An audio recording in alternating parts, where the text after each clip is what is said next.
Hello everybody, my name is Peter and I'm talking about lab to memory, especially memory market. In the last 30 years, you could observe many DRAM technologies and major innovations. I mentioned some: organic RAM, FeRAM, CB-RAM, magnetic RAM, PC RAM, RAM, 6F square cell, 4F square cell, open bitline architecture.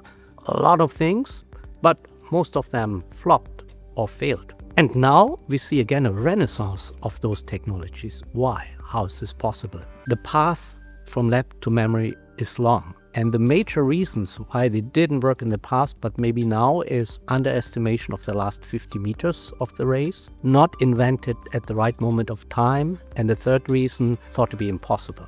I give you 3 easy examples for those reasons. Number 1, we had a lot of dislocation issues 20-30 years ago. You etch into the wafer, sections dissolve. With CMP processes, we rub them on a wafer.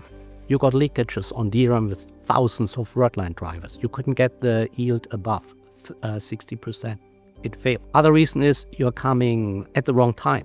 FeRAM was very popular in the early 2000s. We had a complete factory, Altus Corporation in Essonne, running on 32 meg FeRAM. But it was too big, it was too expensive, and there was no market. There was no AI demand as today. It came too early. Third reason, you think they're impossible. Things like buried word line or open bitline. When we switched from folded to open bitline, this made 6F square cell, shrinking of the cell, possible. 20-30 years ago, when we discussed it, everybody thought impossible. Then 10 years later, a company did it. It worked. Now everybody is doing it. So that's usually the reasons which make the path from lab to memory market very painful and surprising.